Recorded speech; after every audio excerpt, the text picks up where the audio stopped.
بسم اللہ الرحمن الرحیم الحمد للہ وکفا وسلام علی عبادہ الذین اصطفیٰ اما بعد فاعوذ باللہ من الشیطان الرجیم بسم اللہ الرحمن الرحیم واقیموا الصلاة وآتوا الزکاة وارکعوا مع الراکعین۔ امید ہے تمام احباب خیریت اور عافیت کے ساتھ ہوں گے۔ جیسا کہ آپ سب حضرات کے علم میں ہے کہ انوار آن لائن اکیڈمی نے گزشتہ سال بھی مختلف قسم کی ورکشاپس رکھی تھی، فری، روزے کے حوالے سے، تراویح کے حوالے سے۔ تو اس مرتبہ بھی یہ سلسلہ شروع کیا ہے اور 3 ورکشاپس رکھنے کا ارادہ کیا ہے۔ آج پہلی ورکشاپ ہے جو زکوٰۃ کے موضوع کے حوالے سے منعقد کی گئی ہے۔ دعا ہے کہ اللہ تعالیٰ اس نشست کو کامیابی کے ساتھ مکمل کرنے کی توفیق عطا فرمائے، اور اس میں جو باتیں بھی ہمیں سیکھنے کو ملیں، ہمارے عمل سے متعلق ہوں، اس پر عمل کرنے کی توفیق عطا فرمائے۔ صحیح ہمیں دین اسلام کے مسائل کو سمجھنے، اس پر عمل کرنے اور اس کو پھیلانے کی توفیق عطا فرمائے۔ بلا کسی تاخیر کے آج کے موضوع زکوٰۃ کو میں شروع کرتا ہوں۔ زکوٰۃ کے بارے میں تھوڑا سا سمجھ لیں، یعنی اس کی اہمیت کتنی زیادہ ہے۔ دیکھیں، زکوٰۃ جو ہے یہ اسلام کے ارکان اور فرائض میں سے ہے، ایک اہم ترین رکن ہے اور ایک اہم ترین فرض ہے۔ قرآن کے اندر بہت ساری آیتوں کے اندر تذکر آیا ہے، اور بہت ساری احادیث مبارکہ کے اندر بھی اس کے فضائل آئے ہیں، اور زکوٰۃ کی ادائیگی نہ کرنے والوں کے بارے میں شدید وعیدیں بھی آئی ہیں۔ زکوٰۃ سے متعلق علم حاصل کرنا فرض ہے۔ ظاہری بات ہے کہ جب آپ کو کسی مسئلے کا علم نہیں ہوگا تو بغیر علم کے اگر آپ عمل کریں گے تو غلطی ہو جائے گی۔ تو اسی لیے اگر زکوٰۃ کا آپ کو علم نہیں ہے، یہ علم آپ نے حاصل نہیں کیا ہے، تو اس صورت کے اندر یا تو زکوٰۃ صحیح طور پر ادا نہیں ہوگی، یا جس طریقے سے ادا کرنی چاہیے تھی اس طرح ادا نہیں ہو پائے گی۔ تو اسی لیے شریعت کا علم اس حوالے سے حاصل کرنا یہ ضروری ہے، اور ہر مسلمان کی ذمہ داری ہے کہ وہ زکوٰۃ سے متعلق بنیادی اور ضروری علم حاصل کرے، تاکہ اللہ تعالیٰ کا یہ حکم جو ہے وہ حسن خوبی کے ساتھ وہ بجا لا سکے۔ قرآن کے اندر جیسے میں نے کہا کہ زکوٰۃ کا بہت ساری آیتوں میں ذکر آیا ہے، جہاں نماز کا تذکر آیا ہے وہیں زکوٰۃ کا بھی تذکر آیا ہے۔ پہلے پارے کو ہی دیکھ لیجئے، پہلے پارے میں وَأَقِيمُوا الصَّلَاةَ وَآتُوا الزَّكَاةَ سورہ بقرہ کی آیت نمبر 43 میں ہے۔ اسی طرح سورہ حج کے اندر ہے فَأَقِيمُوا الصَّلَاةَ وَآتُوا الزَّكَاةَ، نماز قائم کرو اور زکوٰۃ دو، نماز قائم کرو اور زکوٰۃ دو، یہاں تک کہ قرآن ختم ہو رہا ہے اور آخری پارے چل رہے ہیں، 28واں پارہ، اس کے اندر بھی فرمایا فَأَقِيمُوا الصَّلَاةَ وَآتُوا الزَّكَاةَ۔ پھر 29ویں پارے میں سورہ مزمل کے اندر بھی وَأَقِيمُوا الصَّلَاةَ وَآتُوا الزَّكَاةَ۔ تو اللہ تعالیٰ نے نماز کے قیام کے ساتھ جگہ جگہ زکوٰۃ کی ادائیگی کا بھی حکم فرمایا۔ اس سے معلوم ہوا کہ جس طرح نماز بہت زیادہ اہمیت ہے اس کی دین اسلام میں، اسی طریقے سے زکوٰۃ کی بھی بہت زیادہ اہمیت ہے، اور جو لوگ زکوٰۃ ادا نہیں کرتے ہیں ان کے بارے میں احادیث مبارکہ میں شدید وعید بھی آئی ہے، بلکہ قرآن کی آیت بھی ہے، سورۃ التوبہ کی آیت ہے 12 نمبر 10، وَالَّذِينَ يَكْنِزُونَ الذَّهَبَ وَالْفِضَّةَ وَلَا يُنْفِقُونَهَا فِي سَبِيلِ اللَّهِ فَبَشِّرْهُمْ بِعَذَابٍ أَلِيمٍ۔ آیت کا ترجمہ اور مفہوم یہ ہے کہ جو لوگ جمع کرتے ہیں سونے اور چاندی کو اور ان کو اللہ کے راستے میں خرچ نہیں کرتے، تو ان کو دردناک عذاب کی خوشخبری سنا دیجیے کہ جس دن اس مال کو جہنم کی آگ میں گرم کیا جائے گا، پھر اس سے داغی جائیں گی ان لوگوں کی پیشانیاں اور پہلو اور ان کی پیٹھیں، اور کہا جائے گا یہ ہے وہ مال جو تم نے اپنی ذات کے لیے جمع کیا تھا، پس تم چکھو ذائقہ اس کا جو تم جمع کر کے رکھتے تھے۔ تو دیکھیے اس آیت کے اندر سونے اور چاندی کو خزانہ بنانے پر سخت عذاب کی وعید سنائی گئی ہے۔ یہ وعید اس مال کے لیے ہے جس کی زکوٰۃ ادا نہ کی گئی ہو۔ ظاہری بات ہے جو چیز نفلی ہے، نفلی کاموں میں تو اتنی شدید وعید نہیں ہے نا، نفلی کام تو اختیاری ہے، آدمی کرے اور کرنا چاہیے، اس کا فائدہ ہے، لیکن یہ جو شدید وعید آئی ہے یہ اس کا تعلق مفسرین فرماتے ہیں کہ زکوٰۃ کے ساتھ ہے۔ اور پھر احادیث سے بھی معلوم ہوتا ہے کہ آپ صلی اللہ علیہ وسلم کی ایک روایت ہے کہ جس میں اس کو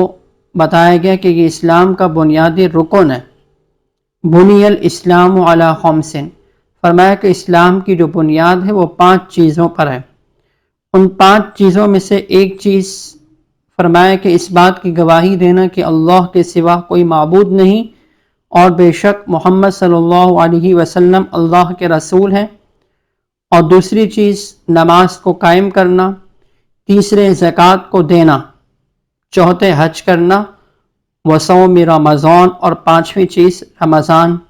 کے روزے رکھنا۔ اسی طریقے سے ایک روایت کے اندر شدید وعید بیان کی گئی ہے ان لوگوں کے بارے میں کہ جو زکوٰۃ ادا نہیں کرتے۔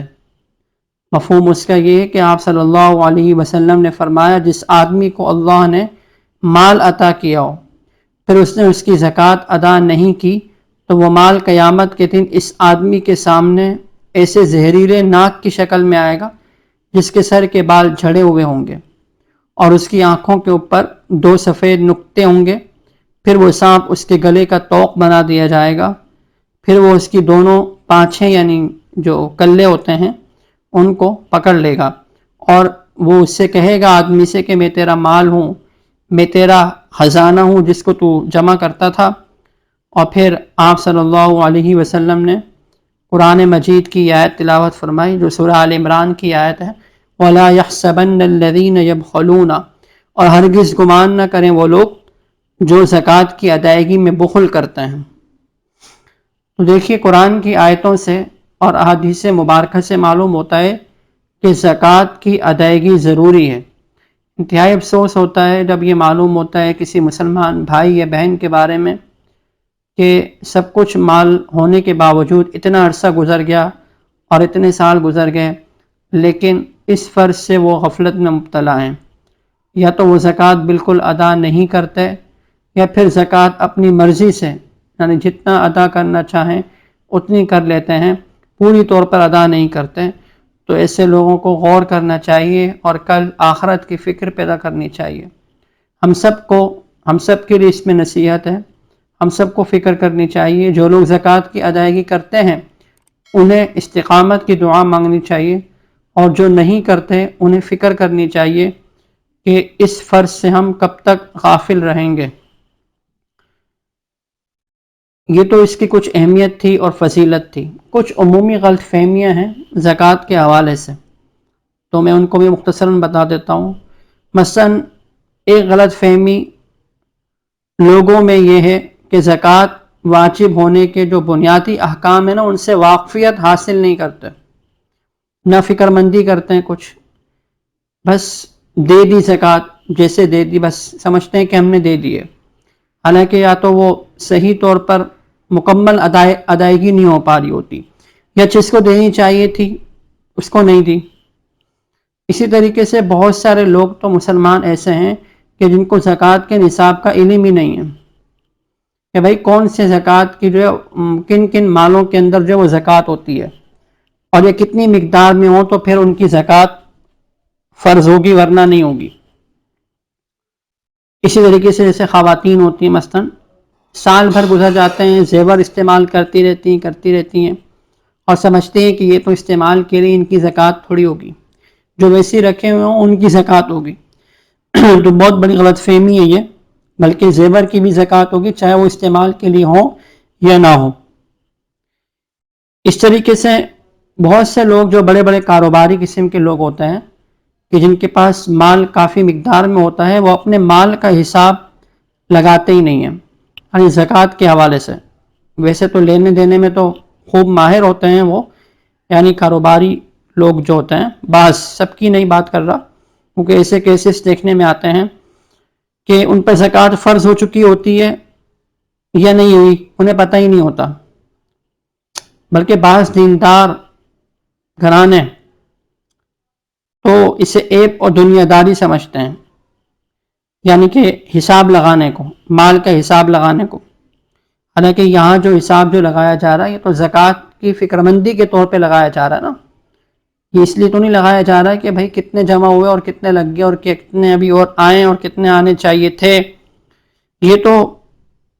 فکر آخرت کی علامت ہے نا، کہ آدمی اپنے مال کا حساب روزانہ کرتا رہے۔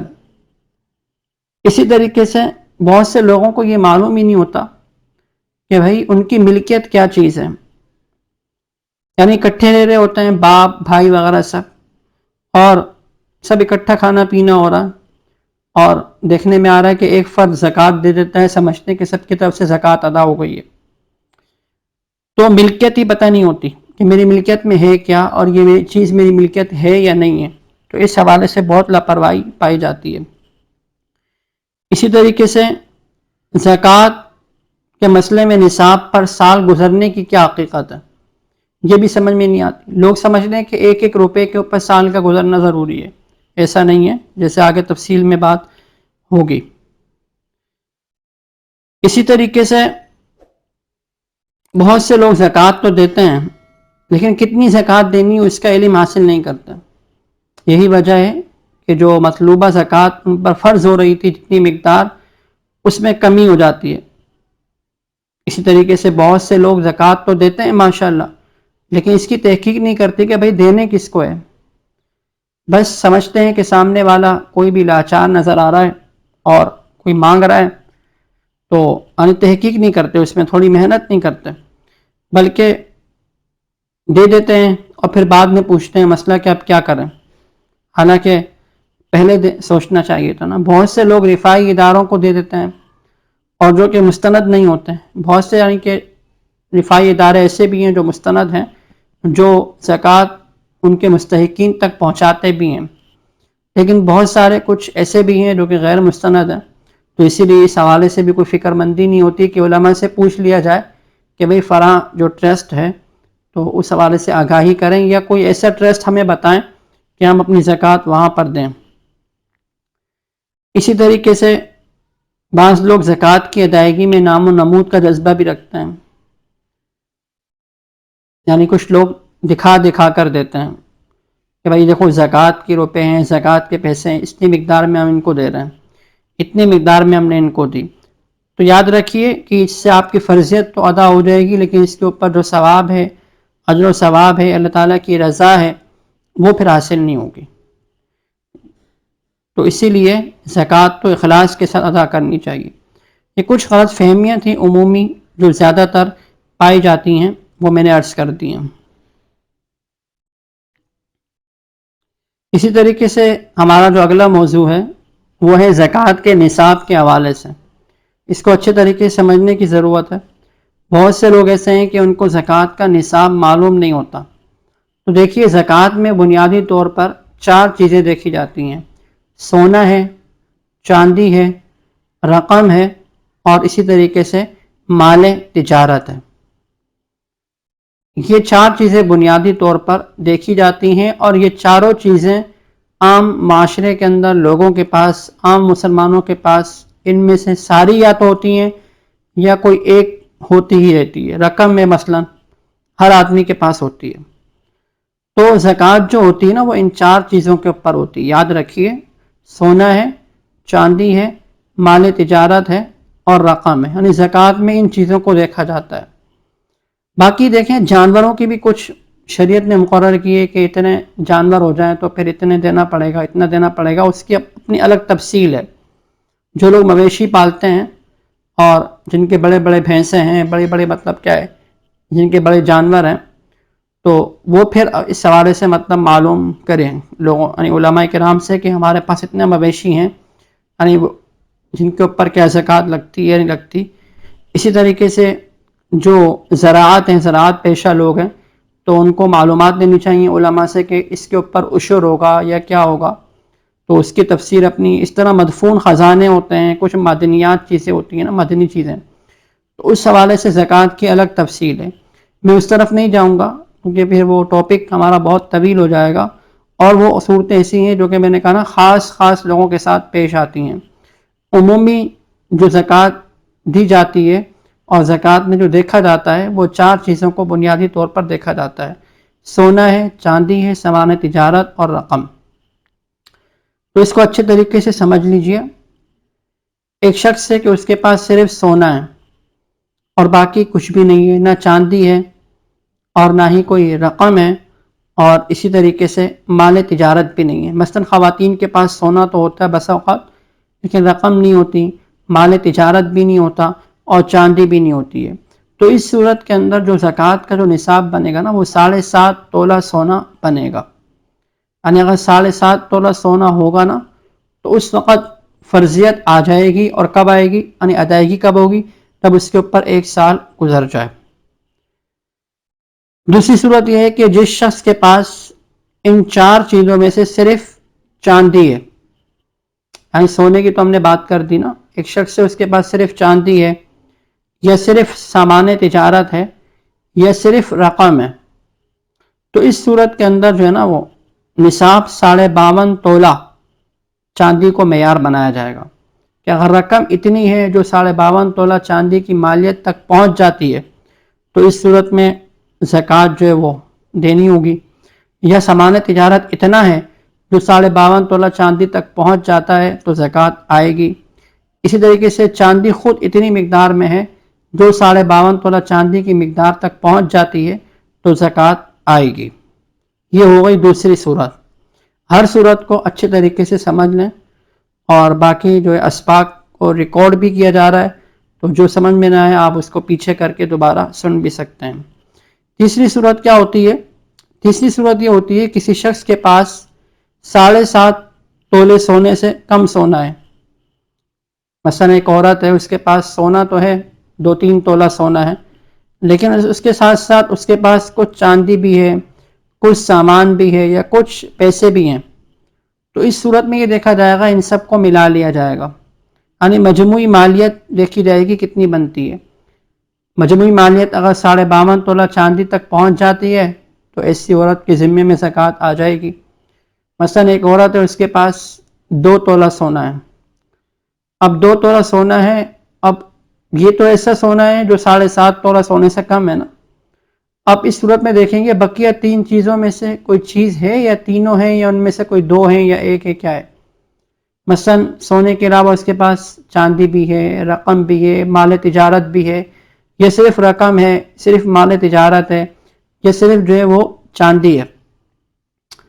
یا تینوں چیزیں تھوڑی تھوڑی ہیں، یا تینوں میں سے کوئی 1 ہے بہرحال، یا تینوں میں سے کوئی 2 ہیں، کوئی بھی 2 ہیں. تو اب ہم اس سونے کے ساتھ ملائیں گے نا اس کو. جب سونے کے ساتھ ملاتے ہیں تو 52.5 تولہ چاندی کی مالیت اگر بن جاتی ہے تو اس صورت کے اندر اس خاتون کے اوپر زکوٰۃ فرض ہو جائے گی.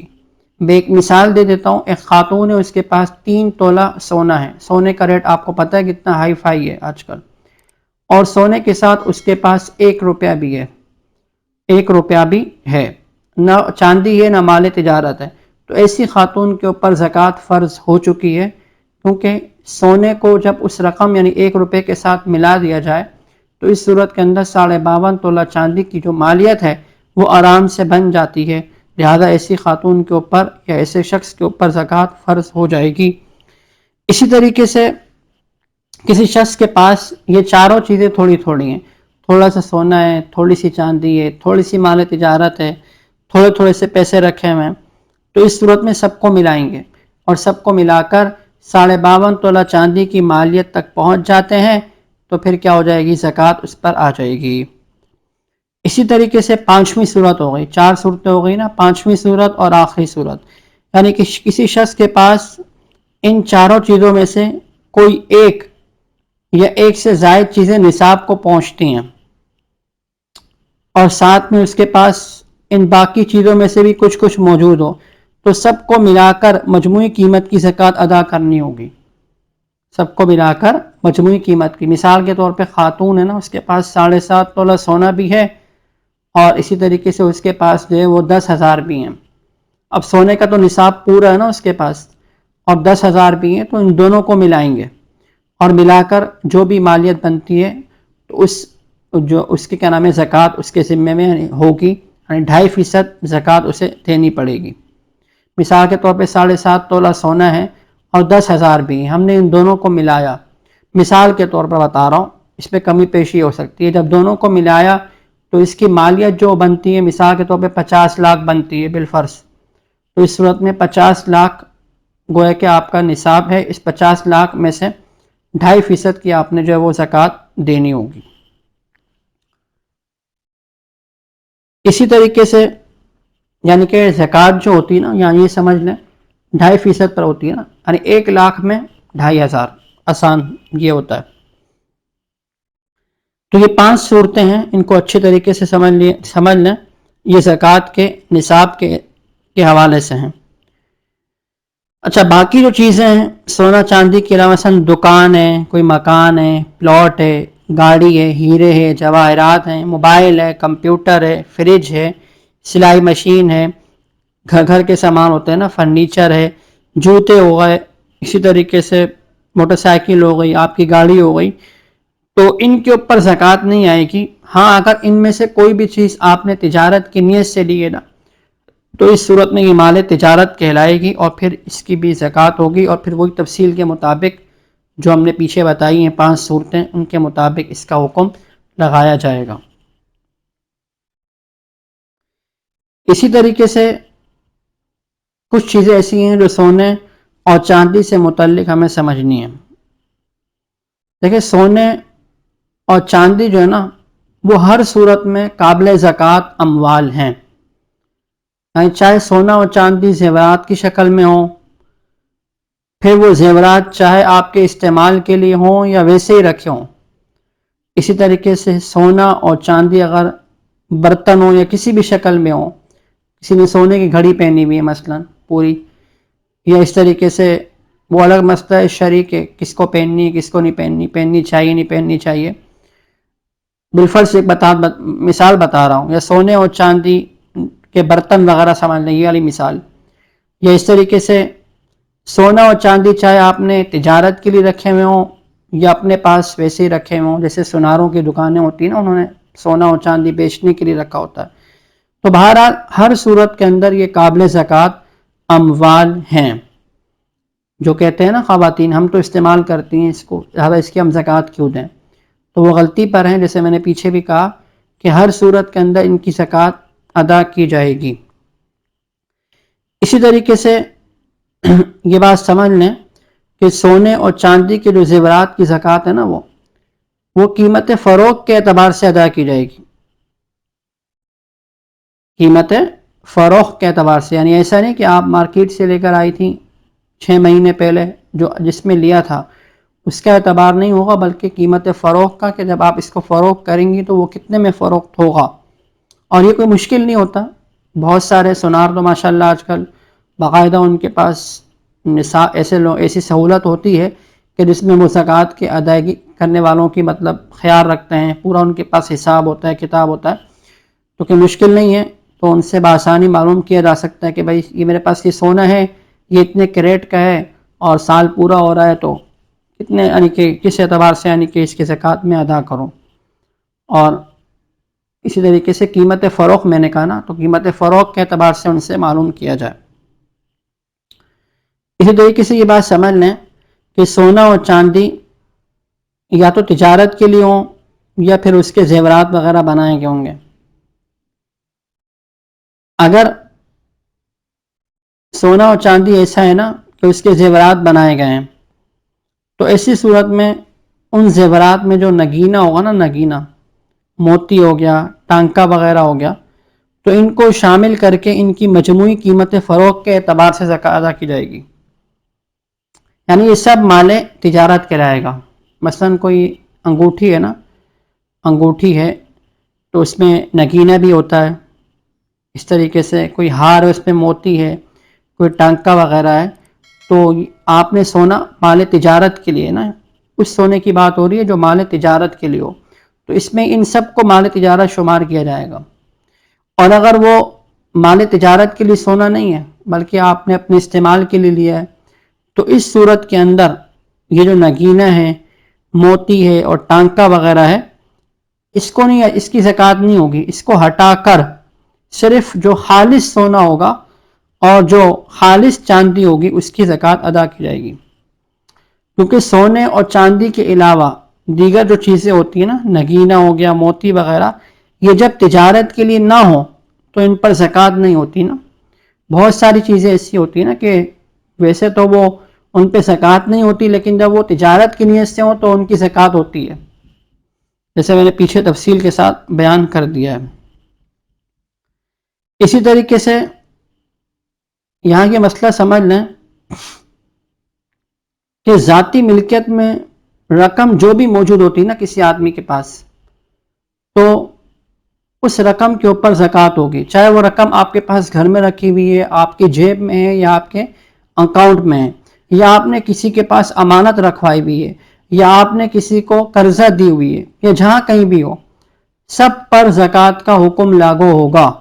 یعنی جس دن آپ کا سال پورا ہوگا تو آپ نے اس سال پورا ہونے کے دن جو جو رقم آپ کے پاس جہاں جہاں ہیں،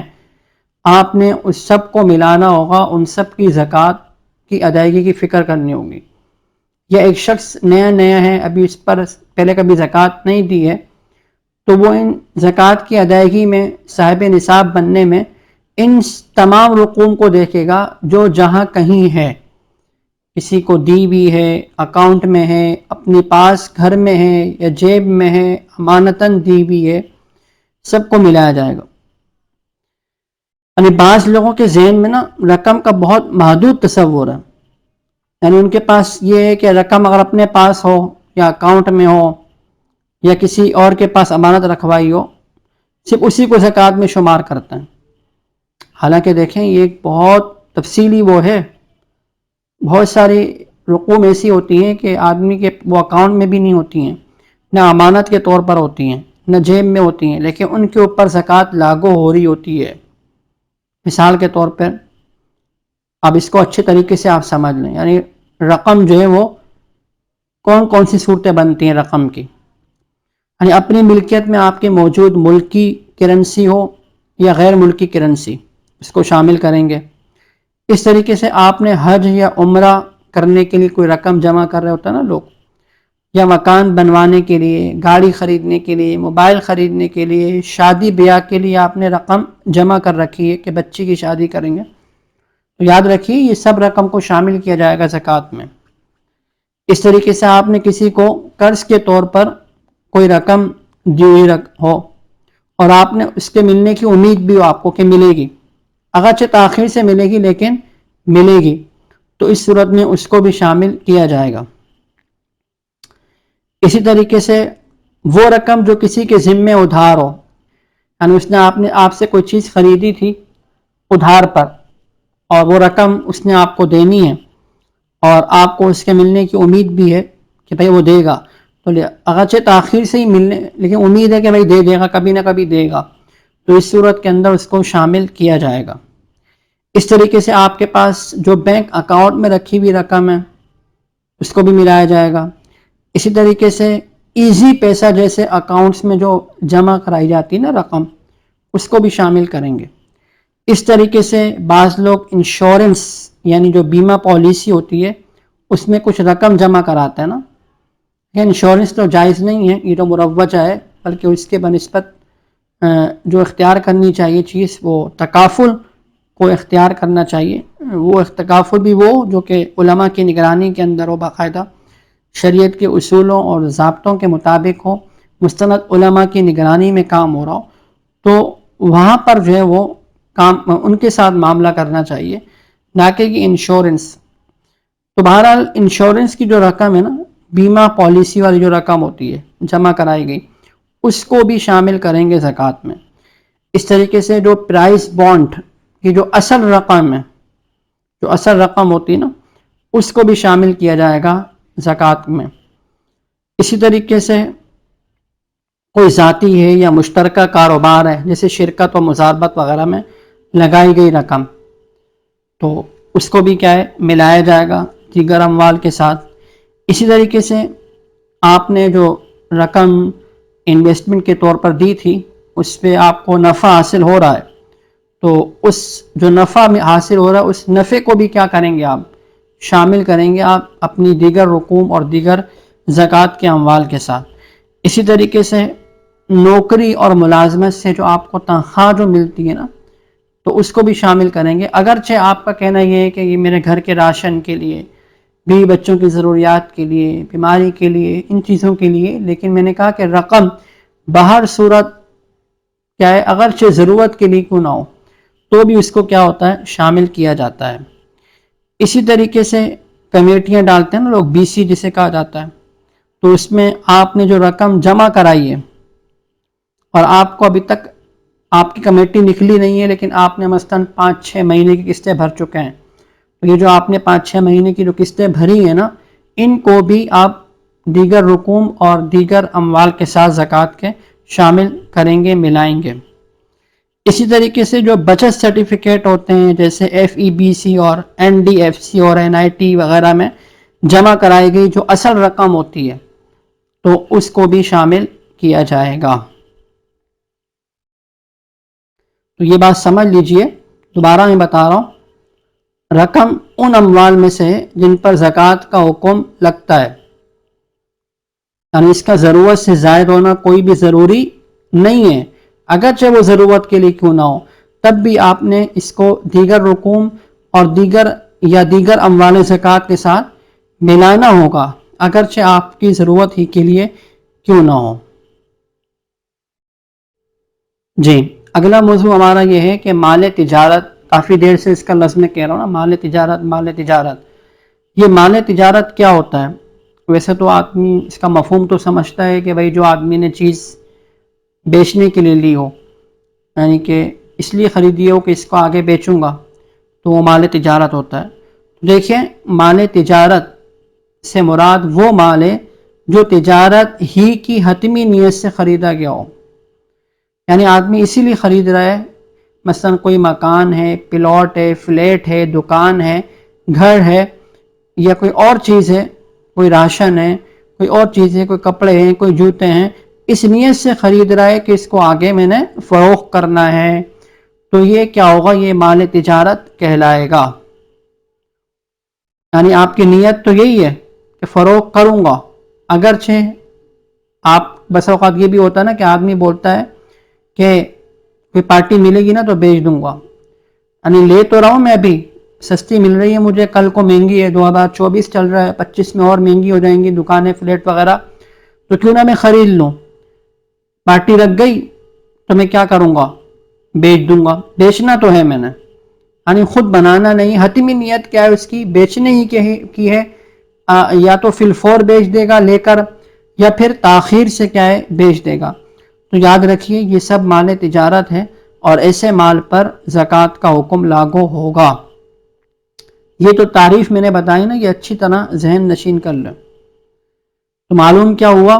کہ جو مال فروخت کی حتمی نیت سے نہیں خریدا گیا ہو تو اس پر مال تجارت کے اعتبار سے زکوٰۃ کا حکم لاگو نہیں ہوتا۔ مثال، اس کی کچھ مثالیں بتاتا ہوں پھر آپ سمجھ جائیں گے۔ مثال کے طور پہ ایک شخص ہے، اس نے مال خریدا ہے، خریدتے وقت اس کی تجارت کی نیت نہیں تھی۔ مثلا میں نے ایک پلاٹ خریدا آج، مثال بتا رہا ہوں، ورنہ میں نے کوئی خریدا وریدا نہیں ہے نا، میرے پاس کچھ ہے۔ تو خریدتے وقت یعنی میری نیت یہ تھی، میری نیت مطلب اس کو بیچنے کی نہیں تھی، بلکہ یہ نیت تھی کہ میں اس کو مطلب بناؤں گا اور خود جو مطلب رہوں گا، یا اس کو کرائے پہ دے دوں گا، یعنی بیچنے کی نیت نہیں تھی۔ اب لے لیا میں نے، اب لینے کے بعد کیا ہوا، 2 دن گزرے، 2 ہفتے گزرے، میرے ذہن میں آیا، لوگوں نے متوجہ کیا یار اس کو بیچنا چاہیے تمہیں، انویسٹمنٹ اس میں تم نے کیا ہے، اس کو بیچ دو، اس کو فائدہ ہوگا۔ تو پھر میرا ارادہ بن گیا کہ میں بیچ دیتا ہوں، تو یہ مال تجارت نہیں کہلائے گا۔ نیت بعد میں آئی نا، جس وقت میں لے رہا تھا اس وقت میری نیت نہیں تھی کہ میں اس کو بیچوں گا، بیچنے کی میری نیت نہیں تھی، تو یہ ایک صورت ہو گئی، تو یہ مال تجارت میں نہیں آیا۔ اسی طریقے سے میرے پاس گھر میں کوئی چیز رکھی ہوئی تھی، مثلا میرے پاس جوتے رکھے ہوئے تھے، اب میں استعمال نہیں کر رہا تھا، میں نے بولا یار اس کو میں کسی کو بیچ دیتا ہوں، تو یہ بھی مال تجارت نہیں ہوگا، کیونکہ جب میں نے خریدا تھا نا جوتے، میں نے اس کو بیچنے کے لیے تھوڑی لیے تھے، میں نے تو اپنے استعمال کے لیے لیے تھے، بعد میں میری نیت بن گئی ہے، تو یہ بھی مال تجارت نہیں کہلائے گا۔ اسی طریقے سے ایسا بھی ہوتا ہے کبھی ایسا اوقات کہ خریدتے وقت تو تجارت کی نیت نہیں تھی، لیکن یہ نیت تھی کہ اگر اچھا نفع مل رہا ہوگا تو فروغ کریں گے، ورنہ تو رہنے دیں گے۔ مثلا میں نے آج جو ہے نا ایک فلیٹ لیا،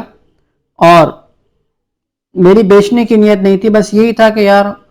مل گیا، کوئی پارٹی لگ گئی تو بیچ دیں گے، ورنہ پھر نہیں بیچیں گے اس کو، اور خود بنانا ہوا تو بنا لیں گے،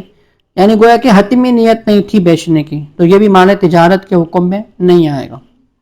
کیونکہ مال تجارت کی جو تعریف ہے نا وہ اس پر صادق نہیں آتی ہے۔ مال تجارت سے مراد ہر وہ مال ہے جو تجارت ہی کی حتمی نیت سے خریدا گیا ہو، یعنی اسی لیے خریدا گیا ہو کہ اس سے آگے آدمی فروغ کرے گا، چاہے فوری طور پر فروغ کرنے کا ارادہ ہو یا تاخیر سے اسے فروغ کرنے کا ارادہ ہو، تو ایسے مال پر جو ہے مال تجارت ہونے کی وجہ سے زکوٰۃ کا حکم جو وہ لاگو ہوتا ہے۔ اسی طریقے سے اگر مال خریدتے وقت جو ہے وہ تجارت یعنی فروغ کرنے کی نیت تھی، ایک اور صورت سمجھ لیں، مثلا میں نے پلاٹ خریدا نا آج، اور میری نیت یہی تھی کہ میں اس کو کیا نام ہے آگے بیچوں گا، یعنی بیچنے کی نیت سے خریدا، لیکن بعد میں میری نیت بدل گئی، میں نے بولا یار کون بیچنا کیا ہے، اس کو کیوں نہ خود بنا لیا جائے، خود مدرسہ بنا لیا جائے، یہاں اس کو بنا کے کچھ کرائے پہ دے دیں گے، یعنی بیچنے کی نیت میری ختم ہو گئی، تو اس سے بھی یہ مال تجارت کے حکم سے نکل گیا، کیونکہ کیا ہو مال تجارت کیا ہے کہ جس کو بیچنے کی حتمی نیت سے لیا گیا ہو، اور پھر نیت برقرار بھی ہو نا، وہ نیت برقرار بھی ہو، آپ کا سال جس دن پورا ہو رہا ہے نا اس وقت تک وہ نیت برقرار بھی ہو، اب بیچ میں دوران سال آپ کی نیت کیا ہو گئی، بدل گئی، تو اس صورت میں وہ مال تجارت سے نکل گیا۔ اسی طرح اگر بعد میں دوبارہ تجارت کی نیت بنی تب بھی یہ مال تجارت کے حکم میں داخل نہیں ہوگا، کیونکہ آپ کے جو فروغ کرنے کی نیت تھی نا وہ باقی نہیں رہی تھی، آپ نے اس کو ختم کر دیا تھا ایک مرتبہ، اور اس کو خود رہنے کا آپ نے ارادہ کر لیا تھا، اب بعد میں بن بھی جاتی نیت تو بھی مال تجارت کا حکم میں داخل نہیں ہوگا۔ یہ ساری تفصیل جو ہے نا اچھی طرح سمجھ لیں اس کو۔ بہت سے لوگ دکانیں خریدتے رہتے ہیں، مکان خریدتے رہتے ہیں، آگے بیچنے کی نیت سے وہ پرواہ نہیں کرتے کہ حالانکہ اس کے اوپر مجھے زکوٰۃ بھی دینی ہے، میرا سال پورا ہو رہا ہے اور وہ باقی بھی ہوتا ہے لوگوں کے پاس، یا بعض لوگ جو ہے لا علمی کی وجہ سے زکوٰتیں دے رہے ہوتے ہیں، اس کی بھی بھائی میرے پاس پلاٹ بھی ہے، یہ بھی ہے، وہ بھی ہے، حالانکہ اس نے جو لیا ہوا ہوتا ہے وہ خود رہنے کے لیے لیا ہوا ہوتا ہے، کرائے پہ دیے ہوئے ہوتے ہیں، وہ بیچنے کی نیت سے نہیں لیے ہوئے ہوتے ہیں، یہ نیت پہلے ہوتی ہے بعد میں تبدیل ہو جاتی ہے۔ یہ ساری صورتیں جو میں نے بتائی ہیں ان کو اچھی طرح سمجھ لیں، اس میں بہت زیادہ کوتاہی دیکھنے میں آتی ہے۔ اسی طریقے سے یہ بات بھی سمجھ لیں کہ مال تجارت کی جو زکوٰۃ ہے نا اس میں قیمت فروخت کا اعتبار ہوتا ہے، قیمت خرید کا اعتبار نہیں ہوتا۔ مثال کے طور پہ میں نے آج کے دن ایک پلاٹ لیا ہے نا، وہ پلاٹ مجھے ملا ہے مثال کے طور پر 1 کروڑ میں، 1 کروڑ میں، اور میرا سال پورا ہو رہا ہے، مثلاً 3 مہینے بعد میرا سال پورا ہو رہا ہے شوال میں مثلا میرا سال پورا ہو رہا ہے، اب شوال کا مہینہ آ گیا، میں نے زکوٰۃ دینی ہے، اس دن دینی ہے، نہیں 15 تاریخ میری بنتی ہے شوال کی مثلا، تو میں نے اب دیکھا کہ میرے پاس تو پلاٹ بھی ہے مال تجارت میں، تو میں اس کی جو مالیت ہے نا وہ لگانی پڑے گی مجھے کہ کتنی میری زکوٰۃ بنتی ہے، تو مالیت کس اعتبار سے لگاؤں گا، جتنے میں نے خریدا تھا، یعنی کتنے میں خریدا تھا میں نے 1 کروڑ میں نہیں، بلکہ قیمت فروغ کو میں دیکھوں گا کہ اگر میں اس کو بیچوں اس دن تو وہ کتنے کا بک رہا ہے، اس کا مارکیٹ ریٹ کیا چل رہا ہے، تو اس اعتبار سے مجھے جو وہ زکوٰۃ دینی پڑے گی، یعنی قیمت خرید کا اعتبار ہوگا، قیمت فروغ کا قیمت فروغ کا اعتبار ہے، قیمت خرید کا اعتبار نہیں ہے، یعنی قیمت فروغ کا اعتبار ہے، قیمت خرید کا اعتبار نہیں ہے، یعنی آپ اس کو فروغ کتنے میں کریں گے اس کا اعتبار ہوگا کتنے میں آپ نے خریدا ہے اس کو نہیں دیکھا جائے گا. تو یہ اچھے طریقے سے سمجھنا. اسی طریقے سے جو مال تجارت تھوک کے حساب سے فروغ ہوتا ہے تو اس میں تو تھوک کے حساب سے قیمت لگائی جائے گی. البتہ جو مال تجارت تھوک کے حساب سے فروخت نہیں کیا جاتا تو اس میں علماء فرماتے ہیں کہ مناسب یہ ہے اور احتیاط یہ ہے کہ ٹوٹل جو بھی مال تجارت ہے نا، دکان پہ آپ کی پڑی ہوئی ایک ایک چیز، ہر چیز کی آپ قیمت فروخت لگا کر حساب لگائیں. لیکن اگر ہر ایک کا الگ الگ حساب لگانا مشکل ہے تو پھر اس صورت کے اندر آپ یہ کر لیں کہ اگر اس مال تجارت کو آج فروخت کریں تو کتنے میں بکے گا، یعنی کتنی رقم میں فروخت ہوگا، تو پھر اس حساب سے بھی زکوٰۃ ادا کرنا درست ہے. البتہ ایسی صورت میں کیونکہ کمی کا امکان ہے تو تھوڑی سی احتیاطاً اندازے سے کچھ زیادہ دے دی جائے تاکہ جو بھی کمی پیشی ہو تو وہ یعنی کہ پوری ہو جائے اور زکوٰۃ ہماری صحیح طور پر ادا ہو جائے. اسی طریقے سے کاروبار کی جو زکوٰۃ ہے نا، اس کے ادا کرتے وقت درج ذیل چیزوں کو جمع کیا جائے گا. اچھے طریقے سے سمجھنا.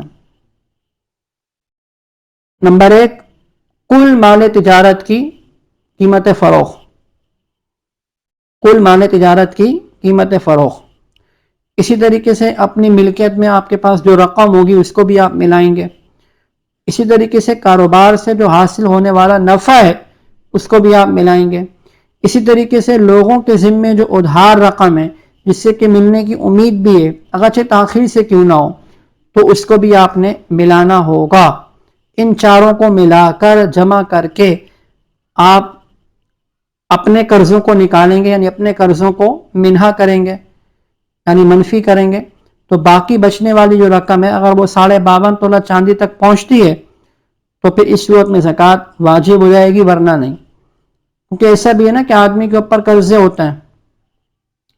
مثال کے طور پہ ایک آدمی اس کے پاس 3 لاکھ روپے ہے. اب ایک دیکھا جائے تو اس کے اوپر زکوٰۃ فرض ہے، لیکن مسئلہ ہے کہ اس نے 2.5 لاکھ کسی کے قرضے بھی دینا ہے. تو 2.5 لاکھ جب قرضہ دیے تو بقیہ کتنا بچا؟ 50,000 بچا. اور 50,000 تو غالباً 52.5 تولہ چاندی کی جو مالیت ہے جو نصاب وہ نہیں بنتا ہے، تو ایسے آدمی پہ زکوٰۃ نہیں ہوگی. تو قرضوں کو بھی کیا ہوتا ہے منہا مائنس کر کے پھر اس میں دیکھا جاتا ہے. تو کاروبار کی جو زکوٰۃ ادا کریں گے اس میں 4 چیزوں کو دیکھیں گے، چاروں کو جمع کریں گے. کل مال تجارت کی قیمت فروخت. نمبر 2، اپنی ملکیت میں موجود نقد رقم. نمبر 3، کاروبار سے حاصل ہونے والا نفع. نمبر 4، لوگوں کے ذمے جو بھی ادھار رقم ہے. ان چاروں کو آپ نے ملانا ہے، قرضوں کو آپ نے نکالنا ہے، اور نکالنے کے بعد آپ نے دیکھا ہے کہ اگر 52.5 تولہ چاندی تک پہنچتی ہے تو زکوٰۃ واجب ہو جائے گی. یا مثلا آپ کے پاس یہ چاروں چیزیں تو ہیں اور قرضوں کو بھی آپ مائنس کر رہے ہیں، لیکن آپ کے پاس اس کے علاوہ چاندی ہے یا کوئی سونا ہے تو اس کو آپ کیا کریں گے پھر؟ یعنی اس میں آپ ان کو بھی ملائیں گے. ملانے کے بعد اگر 52.5 تولہ چاندی بنتی ہے قرضوں کو مائنس کر کے تو پھر زکوٰۃ آپ کے اوپر لازم ہو جائے گی. کبھی ایسا بھی ہوتا ہے نا کہ بڑی سطح کے جو تجارتی قرضے ہوتے ہیں، بڑی بڑی کمپنیوں کے بڑی سطح پر جو تجارتی قرضے ہوتے ہیں تو ان کے جو مسائل ہیں وہ کچھ پیچیدہ ہیں، مختلف صورتیں ہیں. تو اس لیے جس کسی کو اس بڑی سطح کے تجارتی سے متعلق جو بھی مسائل ہیں پوچھنے ہوں تو وہ الگ سے پرسنل میں پوچھ سکتا ہے، میسج کے ذریعے سے. اس کی مختلف صورتیں ہیں اور اس کے مسائل پیچیدہ بھی ہیں، وہ عمومی نوعیت کے نہیں ہے کہ ہر آدمی کے ساتھ وہ پیش بھی آتے ہوں، تو اس لیے اس کو میں بیان نہیں کروں گا. اسی طریقے سے یہ بات سمجھ لیں کہ جو چیزیں کرائے پر دی جاتی ہوں نا، جیسے دکان ہے، مکان ہے، گاڑی ہے، ٹرالی ہے، برتن ہے، لائٹیں ہیں، پینٹ کا سامان وغیرہ، تو ان پہ زکوٰۃ کا حکم لاگو نہیں ہوتا. البتہ ان سے جو آپ نے نفع حاصل کر رہے ہیں نا تو اس پہ زکوٰۃ کا حکم لاگو ہوگا، کیونکہ قابل زکوٰۃ اموال میں سے ہے. نفع تو قابل زکوٰۃ اموال میں سے ہے، لیکن آپ کے دکانیں ہیں، مکان ہیں، گاڑی ہے جو آپ نے کرائے پر دیے ہوئے ہیں تو یہ تو اموال زکوٰۃ میں سے نہیں ہے، ان پہ زکوٰۃ نہیں آئے گی. لیکن جو آپ اس سے کما رہے ہیں نا، نفع جو حاصل ہو رہا ہے اس کو آپ نے ملانا ہوگا. اسی طریقے سے میں یہاں تفصیل کے ساتھ بیان کرتا ہوں کہ پیچھے میں مختصراً بیان کیا تو تفصیل کے ساتھ اب اس ٹاپک کو میں لیتا ہوں کہ زکوٰۃ کا حساب لگاتے وقت اور اسی طریقے سے زکوٰۃ کی ادائیگی کے وقت یعنی قابل زکوٰۃ جو اموال میں سے جو قرضے ہیں اور واجب الادا جو رقوم ہیں ان کو مائنس کریں گے ہم. آپ نے کسی کا قرضہ دینا ہے یا آپ نے کسی سے کوئی چیز خریدی ہے کسی دکاندار سے جس کے آپ نے پیسے اس کو دینے ہیں، اس کے پیسے آپ کے ذمے میں ہیں، تو ان کو نکالیں گے، آپ ان کو مائنس کریں گے.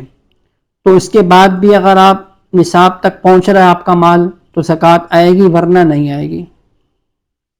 اب وہ کون کون سے قرضے ہوتے ہیں اور واجب الادا، تو اس کو میں کچھ مثالوں کے ذریعے بتا دیتا ہوں. مثال کے طور پہ آپ نے اب کرائے کے مکان میں رہتے ہیں، مکان ہے، دکان ہے یا گاڑی وغیرہ کا کرایہ ہے، وہ آپ نے دینا ہے تو آپ اس کو مائنس کریں گے. اسی طریقے سے کوئی قرضہ آپ نے لیا ہے کسی سے تو وہ آپ نے اس کو بھی مائنس کریں گے. اسی طریقے سے اسکول ہے، انسٹیٹیوٹ ہے یا کوئی دیگر مدرسے وغیرہ کی تعلیمی اداروں کی فیسیں وغیرہ ہوتی ہیں تو وہ فیسیں آپ کیا کریں گے، مائنس کریں گے. اسی طریقے سے فون ہے، گیس ہے، بجلی ہے اور پانی کے جو بلز یعنی یوٹیلیٹی بلز وغیرہ ہوتے ہیں یا کوئی اور سرکاری اور غیر سرکاری جو اخراجات کے جو بل ہوتے ہیں تو ان کو مطلب کیا نام ہے آپ نے مائنس کرنا ہوگا. اسی طریقے سے ادھار پر لیے ہوئے گھریلو راشن کے بل، ان کو آپ مائنس کریں گے اور مائنس کے بعد آپ دیکھیں گے کہ ابھی مال کتنا ہے، نصاب تک پہنچ رہا ہے نہیں پہنچ رہا. اس طریقے سے آپ نے نوکر چاکر رکھے ہوئے ہیں، دکان پہ مزدور رکھے ہوئے ہیں،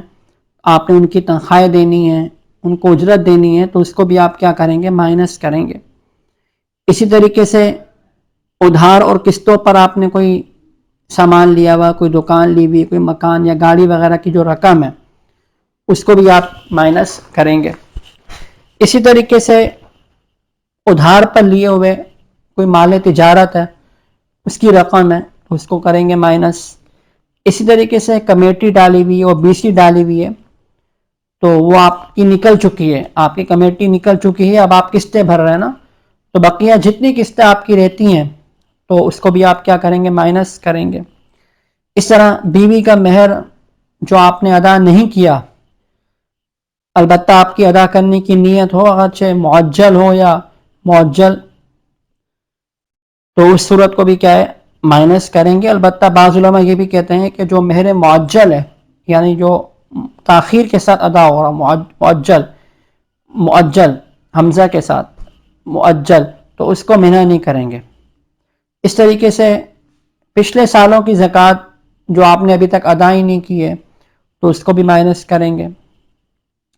یہ کچھ چیزیں ہیں، کچھ مثالیں ہیں جو میں نے بتائی ہیں کہ ان چیزوں کو آپ نے مائنس کر کے پھر دیکھنا ہے کہ نصاب پہنچ رہا ہے نہیں پہنچ رہا. اچھا یہ والی بات سمجھ لیں یہاں پہ آخر میں تھوڑی سی، کہ یہ جو ہے نا اس وقت منع کی جائیں گی جبکہ زکوٰۃ کا حساب لگانے کے وقت یہ چیزیں واجب بھی ہو چکی ہوں. آپ کا جس دن سال پورا ہو رہا ہے نا مثلاً، یا آپ زکوٰۃ کا حساب لگا رہے ہیں، جب اسی دن لگاتا ہے آدمی کہ جس دن جو ہے اس کا زکوٰۃ کا جو ہے وہ زکوٰۃ اسے دینی ہوتی ہے، یا ایک آدمی صاحب نصاب بن رہا ہے تو صاحب نصاب بننے میں یا بن چکا ہے لیکن سال جب گزر رہا ہے اور زکوٰۃ دے گا تو پھر اس صورت میں یہ جو چیزیں میں نے بتائی نا ان کو مائنس کریں گے. یہ اس وقت مائنس کی جائیں گی جب یہ چیزیں آپ کے ذمے میں آ بھی چکی ہوں. مثال کے طور پہ بجلی کے بل وغیرہ آپ کے آ چکے ہیں ذمے میں، ایک تو یہ نا کہ ابھی ذمے میں آئی نہیں ہے، یا اور کوئی مثال لے لیں مثلاً فیسیں وغیرہ وہ آپ کے ذمے میں آ چکی ہوں، یا مزدوروں کی تنخواہ وغیرہ وہ آپ کے ذمے میں واجب ہو چکی ہوں، تو اس کو ہم نے کیا کرنا ہوگا، مائنس کرنا ہوگا.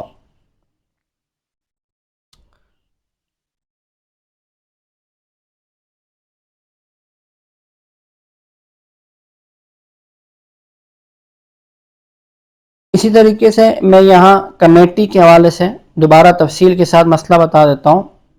یہ صورت بہت زیادہ لوگ پوچھتے رہتے ہیں، تو سمجھ لیں کہ دیکھیں اگر کمیٹی آپ لے چکے ہیں نا، کمیٹی آپ کی نکل چکی ہے، تو اس صورت میں جتنی قسطیں آپ نے دینی ہے نا، جتنی قسطیں دینی ہیں تو گویا کہ وہ آپ پر قرضہ ہیں،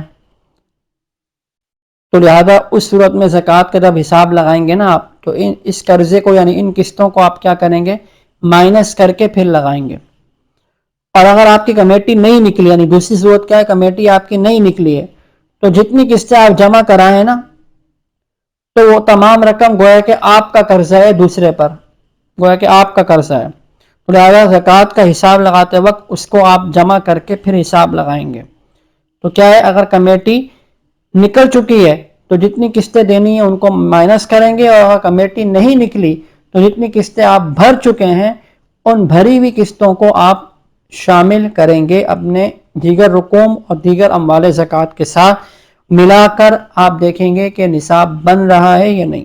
بن رہا ہے تو آپ زکوٰۃ دیں گے۔ اسی طریقے سے یہ بات سمجھ لیں کہ رمضان آ رہا ہے نا، تو بہت سے لوگ سمجھتے ہیں کہ زکوٰۃ جو ہے وہ رمضان کے ساتھ جو ہے وہ خاص ہے۔ تو یاد رکھیے کہ ہر آدمی کا سال مہینہ مختلف ہوتا ہے، ایسا نہیں ہے کہ ہر آدمی وہ فکر کرے کہ میں رمضان ہی میں ادا کروں گا، بلکہ غور کرے کہ وہ صاحب نصاب کب بنا تھا، جب جس تاریخ کو بنا تھا تو اس کا سال اسی تاریخ کو کمپلیٹ ہوگا۔ ایسا تو نہیں کہ وہ اپنی مرضی سے، مطلب کہ زکوٰۃ کا رمضان کا مہینہ ایک بابرکت مہینہ ہے تو چلو میں زکوٰۃ کے لیے اس کو مقرر کر لوں، تو پھر اس صورت میں تو آپ کی زکوٰۃ بسا اوقات پوری نہیں ہو پائے گی، اس میں ادھوری رہ جائے گی، آپ کی زکوٰۃ صحیح طور پر پوری نہیں ہوگی۔ اب ایک شخص کا تو رمضان ہی میں پورا ہو رہا ہے، وہ تو الگ بات ہے، لیکن ہر شخص اس کی فکر کر رہا ہے آج کل کہ بھئی بہت سے لوگ دیتے ہیں کہ رمضان ہی میں دیتے ہوئے آ رہے ہیں، دے رہے ہیں۔ ایسا نہیں ہے، آپ غور کیجئے کہ آپ صاحب نصاب کب بنے تھے، تو اسی مہینے کا اسی تاریخ کا اعتبار ہوگا۔ اسی طریقے سے یہ بات سمجھ لیں، زکوٰۃ میں جو نا سال گزرنے کی بات آتی ہے نا، کہ مثلا میرے پاس اگر آج کی تاریخ میں 3 لاکھ روپے ہیں، ویسے تو میرے پاس نہیں ہے لیکن یہ ہے کہ مثال کے طور پہ بتا رہا ہوں، مثال بتا رہا ہوں، یہ ساری چیزیں مثال ہیں بھائی۔ تو مثال کے طور پہ میرے پاس آج کی تاریخ میں 3 لاکھ روپے آ گئے۔ اب 3 لاکھ روپے کی رقم ایسی ہے، میں نے قرضوں برضے دیکھی، چیزیں دیکھی، میرے پاس کوئی قرضہ وغیرہ نہیں تھا، تو گویا کہ میرے ذمے میں کیا آ گئی ہے، فرضیت آ گئی، کیونکہ یہ 3 لاکھ ایسے ہیں جو 52.5 تولہ چاندی تک اس کی مالیت آرام سے پہنچ جاتی ہے۔ اب یہ 3 لاکھ اور آج جو ہے وہ اسلامی تاریخ کیا ہے، آج اسلامی تاریخ ہے 13 شعبان المعظم، یہ اسلامی تاریخ ہے آج، تو میں صاحب نصاب بن گیا۔ ابھی میں زکوٰۃ کی ادائیگی ابھی نہیں کروں گا، بلکہ میں اب دیکھوں گا آئندہ سال، جب دوبارہ 13 شعبان آئی نا 1446 ہجری میں، ابھی 1445 ہجری چل رہا ہے،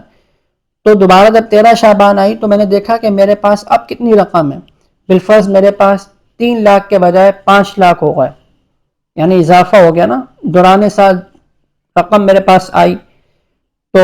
اس میں اضافہ ہو گیا۔ تو اب زکوٰۃ میں ایسا نہیں کہ خالی 3 لاکھ کی دوں گا، بلکہ مجھے پورے 5 لاکھ کی دینی ہوگی، اگرچہ بقیہ 2 لاکھ پر تو سال میرا گزرا نہیں تھا، سال تو میرا 3 لاکھ پر گزرا تھا۔ تو یہ غلط فہمی ہو جاتی، لوگ سمجھتے ہیں کہ ایک ایک روپے کے اوپر سال گزرنا ضروری ہے، ایسا نہیں ہے، بلکہ جس آپ صاحب نصاب بن چکے ہیں اس کے بعد دوران سال آپ کے پاس جو بھی رقم میں اضافہ ہو رہا ہوگا، اموال میں اضافہ ہو رہا ہوگا، آپ نے ان سب کو ملانا ہوگا، اگرچہ ان کے اوپر سال نہ بھی گزرا ہو۔ تو اس کو اچھے طریقے سے سمجھ لیجئے۔ اب جب سال گزر رہا ہے تو آپ دیکھ لیں کہ اس وقت بالفرض نصاب کے بقدر مال موجود ہے تو ٹھیک ہے، زکوٰۃ ہوگی، اور اگر نہیں موجود ہے، مثلا 3 لاکھ میرے پاس تھے، 13 شعبان کا دن جب آیا تو دیکھا تو 3 لاکھ سے بھی جو ہے وہ کم ہو گیا، بلکہ 10,000 ہی رہ گئے خالی، تو پھر اس صورت میں تو زکوٰۃ نہیں ہوگی نا۔ پھر اس طرح یہ سمجھ لیں کہ دیکھیں مثال کے طور پر جو نا آج ہے 13 شعبان، اب 13 شعبان کو جو ایک شخص ہے، مثال کے طور پر میں اپنی مثال لے لیتا ہوں، میرے پاس جو رقم آئی تھی وہ کتنی تھی، 5 لاکھ تھی۔ اب 5 لاکھ رقم تھی، قرضے وغیرہ میں دیکھے کہ میں نے کسی کے نہیں دینا ہے، تو میرے پر فرضیت آ گئی ہے، یعنی آج جو ہے 13 شعبان کو۔ اب اگلے سال جب 13 شعبان آئی نا تو پھر میں دیکھوں گا کہ میرے پاس رقم ہے کتنی ہے، کیا ہے کیا نہیں ہے۔ تو اس کی 2-3 صورتیں بنتی ہیں، مثلا جب 13 شعبان آئی تو میں نے دیکھا کہ میرے پاس وہ جو 5 لاکھ تھے وہ ابھی بھی ہیں، اور اگر اس میں کچھ اضافہ بھی ہو گیا، مثلا 5 کے بجائے وہ 8 لاکھ ہو گئے، درمیانے سال بڑھ گئے، تو مجھے پورے 8 لاکھ کی زکوٰۃ دینی ہوگی۔ اسی طریقے سے ایک صورت تو یہ ہو گئی نا، اور ایک صورت یہ ہو گئی کہ مثلا جب 13 شعبان آئی نا دوبارہ، تو نصاب کے بقدر مال نہیں رہا، نصاب کے بقدر مال نہیں رہا، کہ مثلا کتنا تھا، یعنی کہ ابھی تو 3 لاکھ تھا نا جب نصاب بنا تھا، اور جب 13 شعبان آئی تو 10,000 رہ گئے خالی۔ 10,000 تو 52.5 تولہ چاندی کی مالیت نہیں ہے نا، تو لہذا زکوٰۃ فرض نہیں ہوگی۔ اسی طریقے سے ایک صورت یہ بنتی ہے کہ 13 شعبان جب آئی نا تو نصاب کے بقدر مال موجود نہیں تھا، نصاب کے بقدر جو مال تھا وہ موجود نہیں تھا، لیکن 3 دن بعد مثال کے طور پہ 18 شعبان کو پھر دوبارہ نصاب کے بقدر مال آ گیا، تو ایسی صورت میں وہ جو 18 شعبان ہے نا، اس تاریخ سے دوبارہ سے اب نیا سال شروع ہو جائے گا، اور پھر وہ جو نیا سال شروع ہوگا نا 18 تاریخ سے، پھر وہ 18 تاریخ سے کاؤنٹ کریں گے، اگلے سال جب 18 تاریخ آئے گی تو پھر دوبارہ اپنے مال کا حساب لیا جائے گا۔ اگر نصاب کے بقدر ہوگی تو زکوٰۃ آئے گی، ورنہ جو ہے وہ زکوٰۃ نہیں آئے گی۔ تو لہذا اس چیز کو اچھے طریقے سے سمجھنے کی کیا ہے ضرورت ہے۔ دوران سال جو ہے نا وہ کیا ہوتا ہے، اگر مال وغیرہ مطلب کم ہو جائے نا، اگر دوران سال اگر مال کم ہوتا رہا، مثال کے طور پہ میرے پاس 5 لاکھ تھے نا، آج 13 شعبان ہے، 6 مہینے بعد میرے پاس 8 لاکھ اور 2 لاکھ اور بڑھ گئے، یا میرے پاس 3 لاکھ تھے لیکن 5 لاکھ تھا نا شروع میں، لیکن میرے پاس 2 لاکھ رہ گئے، یعنی کم ہو گئے، کمی بیشی ہوتی رہی، تو کہہ رہے ہیں اس سے کچھ فرق نہیں پڑتا ہے، علماء فرماتے ہیں اس سے کوئی فرق نہیں پڑتا، بلکہ زکوٰۃ اسی طرح فرض رہے گی، کیونکہ اصل جو اعتبار ہوتا ہے نا وہ سال کی ابتدائی اور آخری تاریخ کا ہوتا ہے۔ ہاں وہ الگ بات ہے کہ اگر میرے پاس دوران سال 1 روپیہ بھی نہیں رہا، یعنی بالکل ہی ختم ہو گیا، یا اس سے کوئی میں نے ایسی چیزیں خرید لی کہ جن پر زکوٰۃ واجب نہیں ہوتی ہیں، تو اس صورت میں گویا کہ زکوٰۃ کا یہ سال کل عدم ہو جائے گا، اب زکوٰۃ فرض نہیں ہوگی، اب وہ پھر نئے سرے سے دیکھیں گے کب وہ صاحب نصاب بنتا ہے۔ اسی طریقے سے تھوڑا سا یہ بھی سمجھ لیں، مسائل تو بہت سارے ہیں، اور نشست ہماری وہ تھی 1.25 گھنٹے کی ہے، اور مسائل تو بہت سارے ہیں، کوشش ہے کہ بنیادی اور اہم مسائل بیان کر دیے جائیں، تو ضروری نہیں کہ ایک نشست کے اندر ہم نے تمام ہی مسائل کو بیان کر لیا اور آپ نے سارے مسائل کو جو وہ سمجھ لیا اور یہ سمجھ گیا کہ صرف مسائل یہی ہیں، بلکہ بہت سارے مسائل ہیں، پوری کتابیں لکھی گئی ہیں اس کے اوپر، لیکن بنیادی اور اہم مسائل کتنا تو معلوم ہونا چاہیے ہمیں، تو اس کو بیان کیا جائے گا۔ اچھا یہ بات سمجھ لیں کہ زکوٰۃ ہم نے دینی اس کو ہے جو کہ مستحق ہو۔ بعض لوگ ایسے بھی ہوتے ہیں نا کہ مستحق نہیں ہوتے ہیں، آپ پھر بھی ان کو زکوٰۃ دے رہے ہیں، تو یہ جائز نہیں ہے، آپ کی زکوٰۃ ادا نہیں ہوگی۔ مثال کے طور پہ آپ کے جو اصول ہیں نا اور فروع ہیں ان کو زکوٰۃ نہیں دے سکتے۔ اصول اور فروع کا کیا مطلب ہوتا ہے؟ اصول جو آپ کے دنیا میں آنے کا ظاہری سبب بنے ہوں اسے اصول کہتے ہیں۔ مثال کے طور پہ آپ کے والدین ہو گئے، آپ کے دادا دادی، نانا نانی وغیرہ اوپر تک سلسلہ، تو ان کو زکوٰۃ دینا جائز نہیں ہے۔ اپنے فروع کو بھی دینا زکوٰۃ جائز نہیں ہے۔ فروع مطلب جن کے آپ دنیا میں آنے کا ظاہراً سبب بنتے ہیں، مثلا آپ کے بچے ہیں، بیٹے ہیں، بیٹیاں ہیں، پوتے ہیں، پوتیاں ہیں، نواسے نواسیاں وغیرہ نیچے تک سلسلہ، ان کو زکوٰۃ دینا جائز نہیں ہے۔ اسی طریقے سے میاں اور بیوی ایک دوسرے کو بھی زکوٰۃ نہیں دے سکتے۔ ان کے علاوہ آپ جو دیگر رشتہ دار ہیں جیسے کہ بھائی بہن ہو گئے، ساس سسر ہو گئی، بہو ہو گئی، داماد ہو گیا، ماموں ہو گئے، مامی ہو گئی، خالہ خالو ہو گئے، پھوپھی پھوپھا ہو گئے، چچی چچا ہو گئے، اور اسی طرح جو ہے وہ دیور اور دیورانی ہو گئے، جیٹھ جٹھانی ہو گئے، سمدھی اور سمدن ہو گئے، اسی طرح اور لے لیں مثالیں، کیا نام ہے، سالہ اور سالی ہو گئے، نند اور نندوئی ہو گئے، اور اس طرح اور کیا ہے، بھابھی لے لیں، بھانجا ہو گیا، بھانجی ہو گئی، بھتیجا بھتیجی وغیرہ، ان کو زکوٰۃ دینا کیا ہے جائز ہے، اگر وہ کیا ہو مستحق بھی ہوں اور سید بھی نہ ہوں، یہ بھی بنیادی چیز ہے. مسیت جو ہے نا ان کو زکوٰۃ دینا جو ہے وہ جائز نہیں ہے، بلکہ نفلی صدقات اور ہدیہ وغیرہ کے ذریعے سے مطلب ان کے ساتھ تعاون کرنا چاہیے. اسی طریقے سے جو رضائی والدین ہیں، یعنی ایک تو نسبی والدین ہیں نا، آپ کے سگے والدین وغیرہ، یا نسبی اولاد ہیں، تو ان کو تو زکوٰۃ دینا جائز نہیں ہے، اگرچہ وہ مستحق ہی کیوں نہ ہو، کیونکہ ان کے ساتھ تو ولادت کا رشتہ ہے نا، اور جن کے ساتھ ولادت کا رشتہ ہو تو انہیں زکوٰۃ دینا شریعت میں جائز نہیں ہوا کرتا. البتہ آپ کے رضائی والدین ہیں، یہ رضائی اولاد ہے، تو اس کو زکوٰۃ دینا کیا ہے، جائز ہوتا ہے، اگرچہ وہ مستحق ہو، کیونکہ ان کے ساتھ ولادت کا رشتہ نہیں ہے بلکہ رضاعت کا رشتہ ہے، اور رضاعت کے رشتے کی وجہ سے زکوٰۃ دینے کی ممانعت شریعت میں نہیں ہوا کرتی. تو یہ زکوٰۃ کے حوالے سے ہماری نشست تھی الحمدللہ، جس میں کوشش کی گئی ہے کہ زیادہ سے زیادہ جو ہے وہ بتایا جائے، اور اہم اور بنیادی جو صورتیں ہیں مشہور اس کو بیان کیا جائے. تو میں امید کرتا ہوں کہ اس نشست سے آپ حضرات کو جو بہت زیادہ فائدہ ہوا ہوگا، اور پہلے جن چیزوں سے آپ ناواقف تھے وہ آپ کے علم میں آئی ہوں گی. میں نے کہا یہ بہت وسیع علم ہے، یعنی ایسا نہیں ہے کہ ہم یہ سمجھیں کہ ابھی اس نشست کے اندر ہم نے گویا کہ ساری ہی چیزوں کو سیکھ لیا.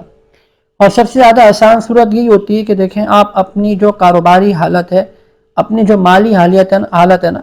وہ آپ علماء کے سامنے رکھیے کہ مثلا میرے پاس اتنا سونا ہے، یا گھر والوں کے پاس اتنا سونا ہے، چاندی ہے، اتنی رقم ہے، یہ مال یا پلاٹ ہے، دکان ہے، یہ ہے، تو پھر مجھے بتائیں کہ میں زکوٰۃ میری آئے گی نہیں آئے گی، کتنی آئے گی. تو دیکھیں آپ جب تک اپنی صورتیں آپ علماء کو نہیں بتائیں گے نا،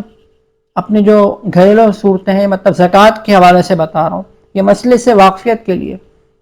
یہ اس لیے نہیں ہے کہ آپ جو ہے کیا نام ہے اپنی جو ہے کیا نام ہے کہ علماء آپ سے پوچھ رہے ہیں کہ مطلب آپ بتائیے، حالانکہ اسی غیر راز کی چیز ہوتی ہے، لیکن چونکہ آپ نے زکوٰۃ جیسے فریضے کو ادا کرنا ہے اور صحیح طور پر ادا کرنا ہے، اس کی فکر کرنی ہے، تو اسی لیے پوچھ کر جو ہے وہ چلیے. یہ کوئی معمولی معاملہ نہیں ہے، یہ فرض ہے، اور نہ دینے کی صورت میں شدید وعید آئی ہے، جیسے میں نے شروع میں آپ کے سامنے احادیث مبارکہ پڑھی ہیں. تو یہ معمولی نہیں ہے. آپ ایک کاروباری آدمی ہیں تو آپ کا یہ جس طرح کھانا پینا ایک معمول ہے نا زندگی کا، کاروبار، دکان، جاب کرنا آپ کا ایک معمول ہے زندگی کا، تو اسی طریقے سے حساب کتاب کرنا زکوٰۃ کے حوالے سے یہ آپ کا معمول ہونا چاہیے. یعنی ایسا نہیں ہے کہ لکھت پڑھت خالی ہم اپنے کاروباری اور نفع والی چیزوں کے اندر کر لیں اور زکوٰۃ بس جیسے دل چاہا اور جتنی دل چاہا دیتے رہیں، ایسا نہیں ہے. بلکہ پوچھ ہو جائے گی کہ بتانے والے علماء بھی تھے، کتابیں بھی تھیں، سب کچھ تھا، آپ نے اس کو کیوں نہیں سیکھا اور آپ نے معلومات کیوں نہیں لی. بعض لوگ کہتے ہیں نا ہمیں پتہ ہی نہیں تھا، یہ بھی ہوتا ہے، یہ بھی ہوتا ہے، تو بھئی معلوم کیسے نہیں تھا؟ آج کل تو دین بہت زیادہ آسان ہے. دیکھیں ہم آن لائن بیٹھ کے نشست لے رہے ہیں، آن لائن بیٹھ کر دور دراز ملکوں میں لوگ موجود ہوتے ہیں، اور آن لائن کے ذریعے سے جو وہ بات پہنچائی جا رہی ہے، سن رہی ہے، اتنا عام ہو گیا. مطلب ایسا نہیں کہ آدمی کہ مجھے پتہ ہی نہیں تھا. بھائی آپ نے خود سیکھنے کی جستجو نہیں کی نا، اور فکر مندی نہیں کی. تو الحمدللہ ہماری یہ زکوٰۃ کے جو حوالے سے نشست تھی الحمدللہ عافیت کے ساتھ آج اختتام پذیر ہوئی. اور باقی جس کے ذہن میں جو بھی مسئلہ ہو تو میرا واٹس ایپ نمبر ہے 0321289495 تو زکوٰۃ کے حوالے سے جو بھی پوچھنا چاہیں تو اس میں پوچھ لیں، یا ہمارا جو گروپ ہے مسائل گروپ، تو اس میں بھی ہمارے کچھ ساتھی ایڈ ہیں، تو اس میں پوچھنا چاہیں تو اس میں پوچھ لیں، پرسنل میں پوچھنا چاہیں تو پرسنل میں پوچھ لیں. تو پوچھیں، علماء سے پوچھیں. علماء اس لیے ہیں کہ آپ ان کے پاس علم ہے تو آپ کو بتائیں گے، آپ کو صحیح رہنمائی کریں گے. پوچھ کے جب آدمی چلتا ہے نا تو ایسا آدمی کامیاب ہوتا ہے. اپنی مرضی سے آدمی چلتا ہے، دیکھیں یہ کوئی دنیاوی معاملہ تو ہوتا نہیں، دین کا معاملہ ہوتا ہے نا یہ، تو اس لیے اس میں آدمی کی خیر اسی میں ہی ہے، بھلائی دنیا اور آخرت کے اعتبار سے اسی میں ہی ہے کہ آدمی علماء کے ساتھ اپنا لنک اور اپنا تعلق رکھے اور ان سے پوچھ کر چلے ایک ایک چیز. ماشاءاللہ بعض ساتھی ایسے ہیں جو ہمارے ساتھی ہیں باہر ممالک میں رہتے ہیں، تو وہ پوچھتے ہیں مطلب ہم سے نا، وہ ایک غیر مسلم ملک میں بھی ہوتے ہیں تو ان کو فکر ہوتی ہے زکوٰۃ کے حوالے سے، وہ ہم سے گائیڈ لیتے ہیں۔ تو ہم ایک مسلم ملک میں اگر رہتے ہیں جہاں پر دینی اعتبار سے آزادی ہے اور مذہب اسلام پر عمل کرنے میں کوئی روک ٹوک نہیں ہے، تو اس لیے ہمیں چاہیے کہ ہم، اور یہاں علماء کتنے ہیں، مدارس کتنے ہیں، دین کی فضا کتنی عام ہے، اور پھر بھی اگر ہم جاہل رہیں تو کتنی بڑی بدقسمتی ہوگی ہماری، اور کتنی محرومی ہوگی، اور کتنی بے قدری کی بات ہوگی کہ علم کے خزانے میں اور علمی دنیا میں رہتے ہوئے، یعنی جہاں دین اسلام کی فضا عام ہو، اور پھر بھی ہم دین اسلام کے احکام سے ناواقف ہوں، تو میں تو افسوس والی بات ہوگی۔ تو بہرحال یہ جو میں نے مسائل وغیرہ بیان کیے، اللہ تعالی ہماری اس نشست کو قبول فرمائے اور اسے لوگوں کے لیے نافع بنائے، اور آئندہ بھی جو اگلی 2 نشستیں ہیں تراویح اور روزے کے حوالے سے، اس کو بھی کرنے کی، لوگوں کو اس میں شرکت کرنے کی توفیق عطا فرمائے، اور صحیح طور پر دین اسلام کے جو مسائل ہیں، احکامات ہیں، ان پر عمل کرنے، ان کو آگے پھیلانے کی توفیق عطا فرمائے۔ وآخر دعوانا الحمد للہ رب العالمین۔ السلام علیکم ورحمۃ اللہ وبرکاتہ۔